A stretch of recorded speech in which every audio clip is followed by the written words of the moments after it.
Hey everyone, once again welcome to my video and I hope all of you are good।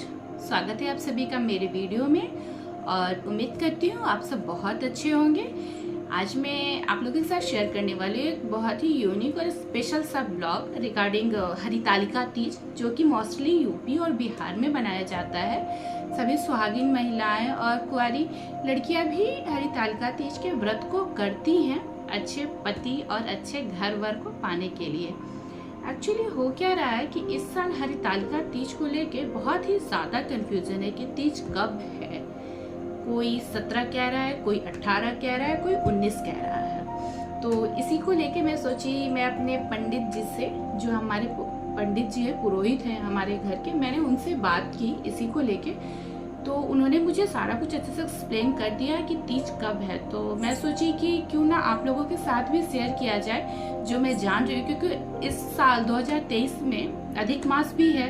इस वजह से लेके बहुत लोगों के दिमाग में बहुत तरह की कंफ्यूजन है। तो मुझे जब क्लियर हुआ कि कब है तीज, मैं सोची कि चलो आप लोग के साथ भी शेयर करना चाहिए। इस बार आप लोग मेरे चैनल पे नए हैं तो मेरे चैनल को सब्सक्राइब करना ना भूलें और बेल आइकन को जरूर प्रेस करें, ताकि जो भी मैं ब्लॉग बनाऊं, जो भी मैं इंफॉर्मेशन दूं, वो आप लोगों के पास सबसे पहले पहुंचे। तो हम आते हैं सबसे पहले डेट पे कि 2023 में कब है हरितालिका तीज व्रत। तो हरितालिका तीज व्रत जो होता है वो हर साल भाद्रपद के शुक्ल पक्ष के तृतीया तिथि को मनाया जाता है और इस बार यह तिथि 18 सितंबर को हो रहा है।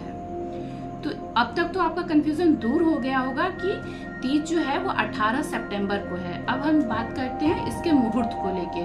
तो इसका मुहूर्त है सुबह 6:30 बजे से लेके रात 8:30 बजे तक। तो इतना तो कंसेप्ट क्लियर हो गया। अब दूसरा कंफ्यूजन ये क्रिएट हो रहा है कि इस बार अधिक मास है, तो बहुत सी लोगों की शादी इस बार हुई है, तो बहुत सी महिलाएं इस बार करना चाहती हैं, क्योंकि नई नई शादी होती है तो एक्साइटमेंट बहुत ज़्यादा होता है फेस्टिवल करने का, और ये सुहागिन महिलाओं के लिए है भी। तो मुझे जितना अपने पंडित जी से पता चला वो ये पता चला कि अधिक मास होने की वजह से जो पहली बार इस फेस्टिवल को कर रही हैं वो नहीं करे तो ज़्यादा अच्छा है। मानती हूँ एक्साइटमेंट होता है, बट मुहूर्त भी देखना होता है, हमारे पंचांग को भी देखना होता है। तो हमारे पंचांग के अकॉर्डिंग जो महिलाएं पहली बार तीज व्रत करना चाहती हैं वो इसको ना करें तो ही बेहतर है। अब हम आते हैं कि पूजा की तैयारी कैसे करें और कैसे शुरुआत होती है। तो अब मैं उस बात पे आप लोग से चर्चा करने वाली हूँ। वैसे तो देखा जाए तो तीज पूजा की तैयारी हम सुहागिन महिलाएं 1 महीना पहले से ही तैयारी शुरू कर देते हैं। साड़ी खरीदना, कपड़े खरीदना, एक्सेट्रा एक्सेट्रा, पूजा की तैयारी करना, बहुत कुछ होता है। बट अगर हम माने तो बहुत जगह बहुत तरह की परंपरा होती है, लेकिन मोस्टली जगह पर ये चीज़ होता है कि नई साड़ी, नई कपड़े, जिसकी जितनी क्षमता होती है उसके अकॉर्डिंग ही करते हैं। तो जो महिलाएं फास्टिंग रखती हैं वो अपने लिए नई साड़ी, नए कपड़े ये कुछ लेती हैं। और भगवान को हम जैसे हरितालिका तीज में हम भगवान भोलेनाथ और माता पार्वती की पूजा करते हैं और उनसे आराधना करते हैं, अपने पति की दीर्घायु की और उनके स्वस्थ की कामना करते हैं। तो हम माता पार्वती के लिए भी वस्त्र लेते हैं और पंडित जी को दान दक्षिणा के लिए भी हम लेते हैं। तो जिसकी जितनी श्रद्धा हो उसके अकॉर्डिंग हम लोग करते हैं। तो शुरू करते हैं हम। जैसे अगर 18 सितंबर को हमारा तीज 2023 में हो रहा है तो इसकी तैयारी मेनली जो होती है वो हम 1 दिन पहले से करते हैं, जिसको कि सरगी कहते हैं। सरगी में क्या होता है कि जैसे कि अगर महिलाएं मायके में है तो ससुराल से आता है, और ससुराल में है तो मायके से उनके भाई जो भी है, भाई पिता जो भी है उनके, वो सरगी की साड़ी, मिठाई, फल ये सब कुछ पहुंचाते हैं। और अगर महिलाएं अलग रह रही हैं, जैसे कि ना मायके में है ना ससुराल में है, जैसे जहाँ उनके पति जॉब करते हैं या फिर जहाँ वो महिला खुद पोस्टेड है, अगर वो वहाँ रहती है तो आजकल तो पैसे का इजीली ट्रांजैक्शन बहुत आसानी से हो गया है, तो वो लोग वहाँ पे ट्रांजैक्शन कर देते हैं पैसे, तो वो हो जाता है और पूजा की तैयारी वैसे हो जाती है। उसके बाद हम आते हैं, ये हो गई सरगी की बात। तो तीज के 1 दिन पहले किस तरीके से तैयारी करें, बहुत सी महिलाओं में क्या होता है कि जैसे कि कल फास्टिंग है तो इस वजह से वो आज बहुत ज़्यादा खाती हैं, लेकिन ऐसा नहीं होता है कि आप आज खा लेंगे ज़्यादा तो कल भूख नहीं लगेगी। उल्टा आपके स्वास्थ्य पे वो साइड इफ़ेक्ट कर सकता है। इसलिए सीमित मात्रा में खाएं, ठंडी ठंडी चीज़ें खाएं, अच्छे फ्रूट्स खाएं, स्पाइसी को थोड़ा सा अवॉइड करें, क्योंकि नेक्स्ट डे जो हरितालिका तीज होती है उसमें हम लोगों को पूरे दिन फास्टिंग हो रहना पड़ता है, इवन पानी तक नहीं पीना होता है। तो इस वजह से बहुत महिलाएं बहुत ओवर ईटिंग करती है, बट ऐसा नहीं करना चाहिए। ये मैं एक आप लोगों को बहुत अच्छा सजेशन दे रही हूँ, बिल्कुल ऐसा ना करें। तो तीज के एक दिन पहले इस तरीके से महिलाएं अपने घर में पकवान बना के खाती हैं। उसके बाद जिस हाथों में मेहंदी लगाते हैं हम लोग, फिर उसके जस्ट एक दिन पहले, मतलब तीज के एक दिन पहले, या फिर हम कह सकते हैं तीज में सूर्योदय से पहले उठ के आप जैसे 3-3:30 बजे उठिए, मतलब सूर्योदय से पहले आप उठिए, और उठने के बाद आप कोई भी मीठा चीज़ जैसे रसगुल्ला जो कहते हैं वाइट वाला, वो आप खाइए। वो खाने से अब पानी पी लीजिए या शरबत पी लीजिए, जिससे कि आपको पूरे दिन प्यास नहीं लगेगी। तो ये तो हो गई तीज पूजा की तैयारी कैसे करें, एक दिन पहले की तैयारी। अब हम आते हैं कि तीज पूजा की शुरुआत कैसे करें। तो इसमें मान्यता ये है कि हम जो भी महिलाएं होती हैं, जो भी उपवास रखती हैं, वो गंगा किनारे जाके मिट्टी लाती हैं। मिट्टी लाके उससे वो खुद अपने हाथों से भगवान शंकर, माता पार्वती, भगवान गणेश और भगवान कार्तिकेय की प्रतिमा बनाती हैं। लेकिन आजकल क्या हो रहा है, बहुत लोग शहरों में रह रहे हैं, इस वजह से गंगा किनारे की मिट्टी मिल पाना तो पॉसिबल नहीं है। लेकिन जिनसे जितना पॉसिबल हो सके, या तो फिर वो कहीं साफ सुथरी जगह मिट्टी देख के उसकी प्रतिमा बना सकते हैं। अगर वो भी पॉसिबल ना हो तो आप सिर्फ भगवान शंकर, माता पार्वती, भगवान गणेश और भगवान कार्तिकेय की फोटो जिसमें हो उससे भी आप लोग पूजा कर सकते हैं। तो जिनको अवेलेबल है मिट्टी, वो जैसे कि हम करते हैं, मिट्टी से भगवान की प्रतिमा को तैयार करते हैं, फिर आसन लगाते हैं। आसन लगाने के बाद जिन्हों अगर है कि वो अगर पुरोहित बुला सकते हैं तो वो पुरोहित बुलाइए, नहीं तो ये पूजा हम खुद से भी कर सकते हैं। मार्केट में बुक्स अवेलेबल है हरितालिका तीज व्रत की।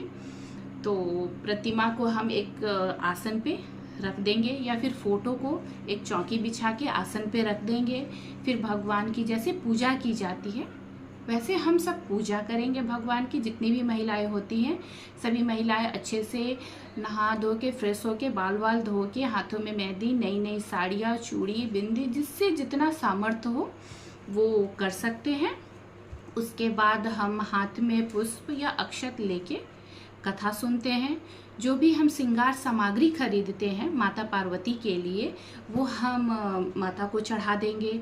फल, मिठाई, बहुत लोग मिठाई अपने घर में बनाते हैं, बहुत लोग मार्केट से लाते हैं, वो हम भगवान को चढ़ा देंगे। कथा सुनेंगे। कथा सुनने के बाद भगवान से आराधना करते हैं कि हमारे पति की स्वास्थ्य अच्छा हो, उम्र लंबी हो, दीर्घायु हो। ये तो हो गई पूजा तक की बात। अब आते हैं कि उपवास को कैसे करना है। एक्चुअली ये जो उपवास है हरितालिका तीज व्रत का, ये उपवास बहुत ही कठिन होता है, क्योंकि एक तो गर्मी का महीना होता है और उसमें जल का एक बूंद भी नहीं पीना होता है। तो इसमें देखिए, नियम तो ये है कि जल का एक बूंद भी पीना नहीं होता है। आप जब कथा सुनेंगे या कथा को पढ़ेंगे, उसमें भी आप देखेंगे कि लिखा होता है कि अगर आप फल खाते हैं तो आप क्या हैं, मिठाई खा लेंगे तो अगले जन्म में क्या बनेंगे, अगर पानी पी लेते हैं तो अगले जन्म में क्या बन जाएंगे, रात को सो जाएंगे अगले जन्म में क्या बनेंगे, यहाँ तक कि रात में सोना भी नहीं होता है। तो इस फेस्टिवल थोड़ा सा उपवास इसका है, टफ है, बट पूजा की विधि को जो लेके कहा गया है कि हर चीज़ में थोड़ा बहुत तो आप अगर मान लेते हैं किसी का तबीयत खराब है, बहुत ज़्यादा तबीयत खराब है, तो वो क्या करेगा। अरे भाई, जान खुद की तो रहनी चाहिए, तब तो हम पूजा करेंगे ना। तो इसमें ऐसा कहा गया है कि आप पशु बन के जल पी सकते हैं। तो पशु कैसे, तो अपने हाथ को, दोनों हाथ को पीछे करेंगे, घुटने के बल पे बैठेंगे और उसके बाद आप जल पी सकते हैं। तो एक तो ये चीज़ हुआ। दूसरा एक बहुत ज़्यादा सवाल उठ रहा है हमारी जो भी माताएं और बहनें हैं उनके मन में, कि जो लोग पिछले साल नहीं कर पाए, पिछले साल किसी कारणवश उनका छूट गया, तो क्या वो इस साल कर सकते हैं फिर से? अधिक मास है तो बिल्कुल कर सकते हैं, क्यों नहीं कर सकते हैं। कारण ये है कि आपने जो पिछली बार छोड़ा वो आप किसी ऐसे वैसे वजह की वजह से तो आपने छोड़ा नहीं होगा, वो आपने छोड़ा होगा आपकी तबीयत की वजह से, या फिर आप नहीं कर पाई होंगी किसी कारणवश, किसी परिस्थितिवश, इस वजह से। तो आप बिल्कुल कर सकती हैं। अगर आपने पिछले साल माता के श्रृंगार की सामग्री चढ़ाई है तब तो अच्छा है, कोई बात नहीं। और अगर आपने माता के श्रृंगार की सामग्री नहीं चढ़ाई है तो इस साल आपको सब कुछ दो दो करना होगा।